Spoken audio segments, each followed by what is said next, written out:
বলছিলাম কি ভা, তুমি তো আমার কাছ থেকে কিছু কিছু টাকা নিয়ে জমিয়েছিলে, সেখান থেকে আমাকে কি কিছু টাকা দিবা? না, পারবো না। তোমাকে বলছি না আমার টাকায় কখনো নজর দিবা না। তোমার টাকা আমার টাকা, আমার টাকাও আমার টাকা, তবে আমার টাকা তোমার টাকা নয়। আমার টাকা দিকে ভুলেও কখনো নজর দিবা না। আচ্ছা, ঠিক আছে। কি স্যার, আপনার বাসায় আমাকে দেখে কট খেয়ে গেলেন মনে হয়। টাকা ধার নেওয়ার সময় হুঁশ ছিল, আর টাকা ফেরত দেওয়ার সময় হুঁশ নাই, তাই না? যোগাযোগটা অন্তত রাখতে পারতেন, তাহলে তো আর আমাকে বাসা পর্যন্ত আসতে হইতো না। এই আপনাদের মতো কিছু লোকের জন্য মানুষকে টাকা ধার দিতে ভয় পায়। টাকা ধার নেওয়া হয়ে গেলেই গায়েব হয়ে যান। আমি এই জন্যই কাউকে টাকা ধার দিতে চাই না। টাকা ধার নেওয়া হয়ে গেলেই মানুষের সাথে সম্পর্কটাই নষ্ট করে ফেলে। কি বৌমা, স্যার কি আমার কাছ থেকে টাকা ধার নিয়ে আপনাকে সোনা দানা কিনে দিয়েছিল নাকি? হ্যাঁ রনি ভাই, একদম কথা বলার চেষ্টা করবেন না। সময় মতো টাকাটা ফেরত দিলে তো আপনি বাসা পর্যন্ত এসে আপনাকে কথা শোনাইতে হইতো না। যদি সহজে টাকাটা ফেরত না দেন, আপনার নামে আমি থানায় মামলা করব। বাবা, তোমার কাছ থেকে আমার ছেলে কত টাকা ধার নিয়েছে? বেশি না আঙ্কেল, 1 লক্ষ টাকা ধার নিয়েছিল। বলেছিল 3 মাসের মধ্যে ফেরত দিবে, এরপর আর যোগাযোগই করলো না। এই জন্যই তো আমাকে বাসা পর্যন্ত আসতে হইলো। ও আচ্ছা, তোমাকে মামলা মোকদ্দমা যেতে হবে না বাবা। 1 সপ্তাহ পর এসে আমার কাছ থেকে টাকাটা নিয়ে যাও। ঠিক আছে আঙ্কেল, কথাটা মাথায় রেখে। বাহিরের লোক বাসায় এসে গলা ফুলিয়ে কথা শুনিয়ে গেল, বাসায় এসে অপমান করে গেল। একটা পুরুষের সব থেকে বড় ব্যর্থতা কি জানিস? পরিবারের মানুষজনকে সুখে রাখতে না পারা। আজকের এই দিনটা দেখার আগে আমার মরণ হওয়া ভালো ছিল। কুলাঙ্গা ছেলে একটা। কি একটা অবস্থা, তাই না? পাওনাদের এসে কথা শুনিয়ে গেল, বাবাও কথা শুনিয়ে গেল। তুমি চুপচাপ স্ট্রেস হয়ে আছো, মানুষের কাছ থেকে দেনা করে আসো, দেনা শোধ করতে পারো না, এরপর মুখ লুকিয়ে থাকো। তোমার এসব কর্মকাণ্ড আমার বাপের বাড়ির লোকজন শুনলে তারা কি ভাববে বলো তো?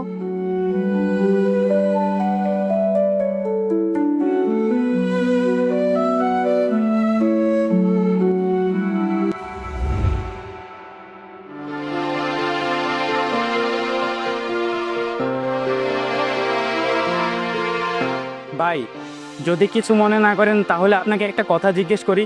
হ্যাঁ ভাই, বলেন। ভাই, এই রাজমিস্ত্রির কাজটা তো অনেক পরিশ্রমী কাজ ভাই।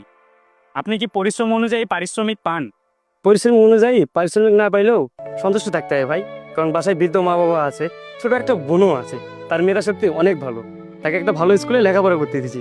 ও যে জীবনে কিছু একটা করতে পারে, এটাই আমার সার্থকতা ভাই।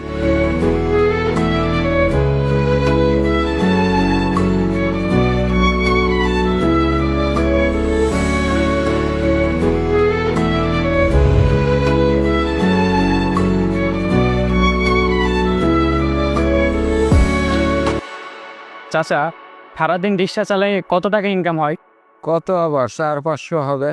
আচ্ছা চাচা, এই যে রোদে পুড়ে বৃষ্টিতে ভিজে যে কষ্টটুকু করতেছেন, এই কষ্টটা কার জন্য করতেছেন? কার জন্য বাবা? সংসারের জন্য। ঠিক আছে চাচা, আসি।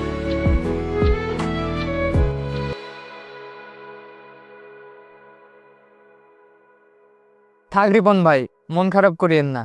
জানেন তো বস প্রয়োজনে অপ্রয়োজনে সবার সাথে এরকম চিল্লাচিল্লি করে। তার স্বভাবটাই তো এমন। তা আজকে আসতে এত লেট হয়েছিল কেন? ফ্যামিলিতে একটু প্রবলেম ছিল ভাই। ভেবেছিলাম জবটা আজকে রিজাইন দিয়েই দিব। পরে একটা পর্যায়ে গিয়ে মনে হলো এই জবের উপরই ফ্যামিলিটা ডিপেন্ড করতেছে। তাই মুখ বুঝে অনেক কিছু সহ্য করলাম। আচ্ছা ভাই, একটা কথা বলেন তো, আমরা এই জবটা কেন করতেছি? নিজের জন্য তো অবশ্যই না, ফ্যামিলির জন্য। শুধু আপনি আর আমিই নয় ভাই, আমি বেশ কয়েকজনকে জিজ্ঞেস করেছিলাম, সবাই একই কথাই বলেছে, পরিবারের জন্যই পরিশ্রম করে। আচ্ছা সোহান ভাই, দোকানে তো প্রায় 14-15 ঘন্টা সময় দিয়েই ফেলেন, বলতে পারেন এই দোকানে আপনি কেন পরিশ্রমটা করতেছেন? পরিবারের জন্য। প্রত্যেকটা পুরুষ যে পরিশ্রমটা করে সব পরিবারের জন্যই করে। আমাদের পুরুষের কোনো নিজস্ব ইচ্ছে নাই। তবে ভাই, এর মধ্যে আমাদের একটা ভালো লাগা আছে। ভালো লাগাটা কি জানেন? শোনো না, তোমার শালিকে যে একটা ফোন কিনে দিতে চেয়েছিলে, সেটা কি করলে? আর তোমার কাছে তো টাকা দেওয়াই আছে, সেখান থেকে 20,000-এর মধ্যে একটা ফোন কিনে দিও। 20,000? 20,000 টাকা দিয়ে কি ফোন কিনবে ও? এই যুগে কি 20,000 টাকা দিয়ে ভালো কোনো ফোন হয়? একটা তো ফোনই দিবা, ভালো দেখেই কিনে দাও। আচ্ছা ঠিক আছে, ও যেটা চাই সেটাই কিনে দিও। বলতেছিলাম বাবা, আমি মসজিদে 20 বস্তা সিমেন্ট দেওয়ার নিয়ত করছি। তুই কি বলিস? কিন্তু বাবা নিয়ত করছি মানে দিতেই হবে। আমি শুধু তোর মতামতটা জানতে চাইছি। আচ্ছা ঠিক আছে বাবা, দিয়ে দিও। এই হাসিগুলোর জন্য এত কিছু। এরপরেও আপনি যদি কোনো ভুল করে থাকেন তাহলে সবাই মিলে আপনাকে ভুলই বুঝে যাবে। এই ভুলের পেছনে তারা কারণ খুঁজবে না। প্রত্যেকটা পুরুষের জীবন শুধু পরিবারের দায়িত্ব পালন আর অন্যের চাহিদা পূরণের জন্য। আমাদের ভালো লাগাটা কোথায় ভাই জানেন? শুধু ওরা ভালো থাকুক তাহলে আমরা ভালো থাকবো।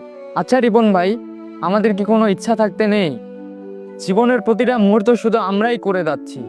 বাবা মায়ের স্বপ্ন পূরণ করি, স্ত্রীর চাহিদা মেটাই, সন্তানের ভবিষ্যৎ নিয়ে চিন্তা করি, কিন্তু কেউ কখনো জিজ্ঞাসা করেনি যে আমরা কি চাই। তাহলে ভাই আমাদের ইচ্ছেটা কোথায়?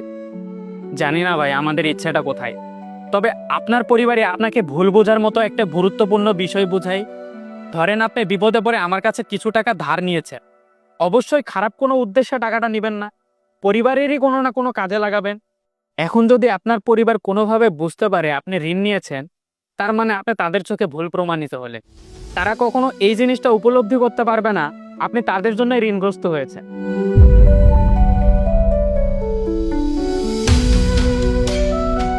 আচ্ছা রিশাদ ভাই, আপনার এই সেরা স্যান্ডেলগুলো গত 1 বছর ধরেই দেখতেছি, প্রত্যেক মাসে স্যালারিও পান, তো এই একজোড়া নতুন স্যান্ডেল এখনো কিনতে পারলেন না কেন? প্রতি মাসেই জুতাটা কিনবো করে চিন্তা করি, কোনো এক কারণবশত জুতাটা কেনাই হয় না ভাই। চিন্তা করেন না ভাই, হয়ে যাবে ইনশাল্লাহ। আজ আসি ভাই, হ্যাঁ।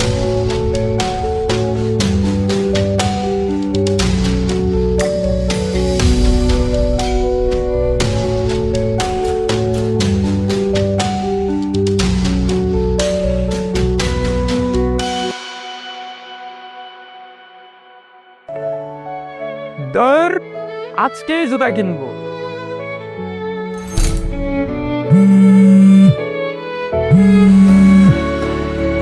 শোনো, বাসায় আসার সময় বাবুর জন্য একটা ডাইপার আর আমার জন্য ওই সাবান শ্যাম্পু শেষ হয়ে গেছে, সেগুলো নিয়ে এসো। আর আম্মুর ওষুধগুলো শেষ, আসার সময় সেগুলো নিয়ে আসবা। আচ্ছা ঠিক আছে।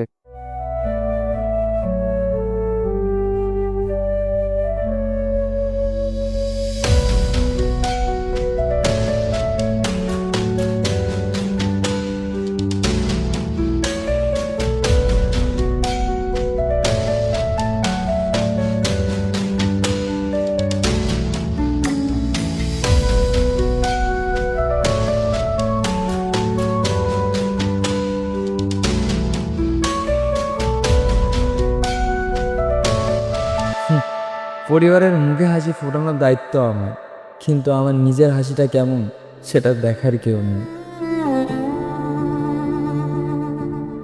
সংসারের দেয়ালে দেয়ালে আমাদের ইচ্ছেগুলো ধাক্কা খেয়ে মরে যায়। কেউ টেরও পায় না আমরা হাসলে সবাই খুশি হয়, কিন্তু কেউ বোঝে না আমরা কতটা কষ্ট লুকিয়ে হাসি। একটা মজার কথা কি জানেন? আমরা যদি একদিন না থাকি সবাই বলবে কত কিছুই না করতো আমাদের জন্য, কিন্তু থাকতেই কেউ ভাবে না আমিও কিছু চাইতে পারি। পুরুষও ক্লান্ত হয়, পুরুষও কাঁদে, তবে লুকিয়ে, কাউকে দেখিয়ে না।